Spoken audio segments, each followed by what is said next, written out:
Hello, everyone. This is me. This is Tim coming to you from an undisclosed location. Still no stable housing in New York City. Still plenty of empty apartments. Still plenty of homeless people.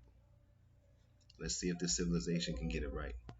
I'm going to be reading or sharing some stuff from The Man Not.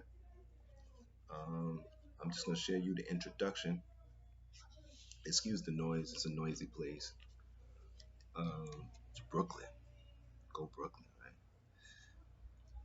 While the male descendants of colonizers are recognized for the naturally occurring varieties of masculinities within their group, this insistence on multiple masculinities has often been denied to black men who are the descendants of slaves.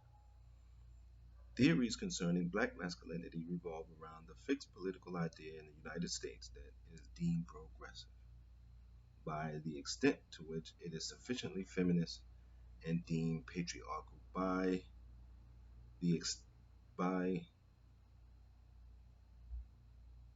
the extent to which it is not. I'm sorry. Unlike in mainstream masculinity scholarship, there have been few efforts to verify non-hegemonic black masculinities sociologically or conceptually separate from the already established norms in gender studies. Black males, who are stereotyped as hypermasculine and violent throughout the society, are intuitively marked as patriarchal within theory, instead of being similarly disrupted by the critiques of hegemonic masculinities.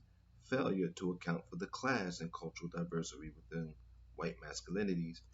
Hypermasculinity is proposed as phylogenetic marker or as the phylogenetic marker of black maleness. Consequently, black males are thought to be the exemplifications of white bourgeois masculinity's pathological excess. In other words, the toxic abnormality of a hegemonic white masculinity becomes the conceptual norm for black boys and men. Get a little drink of water.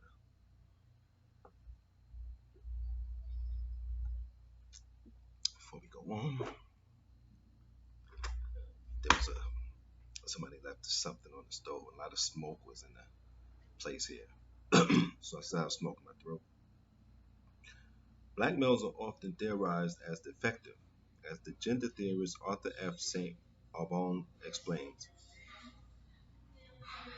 Even when black men are the ostensible subjects, they are in fact objects of workshops, special journals edition, etc. They are still marginalized theoretically and compared to a norm by which they are usually judged lacking. Because black men are not subjects of or in theories emanating from their own experience, they are often conceptualized as the threats others fear from them.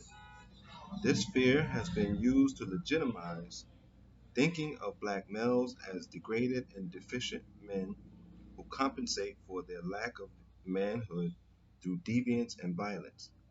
As the social scientists Andre G. Hunter and James Earl Davis explains, studies of black women emphasize how out of oppression a unique definition of womanhood was forged, one in which adversity gave rise to strength.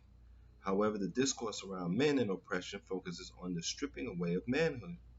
It is a perspective that casts black men as victims and ignores their capacity to define themselves under difficult circumstances. This paradigm is far too prevalent to not warrant remark.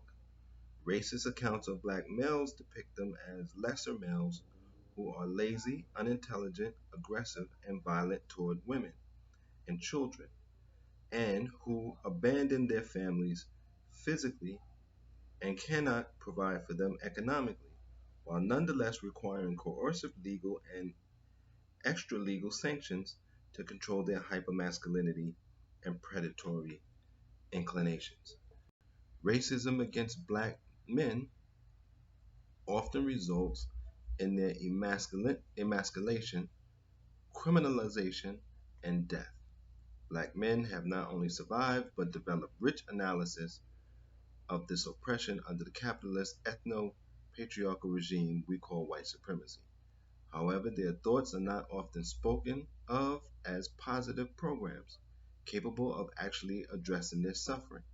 The concepts emerging from black male experience are often described as pathological coping mechanisms fixated on black males achieving their manhood at any cost, rather than li- liberatory ideas applicable to all blacks. Basically, um, we become brutes, and those of us who are thinkers, we're either ignored or thought to be weird or pushed to the fringes of the community. And the community is doing this.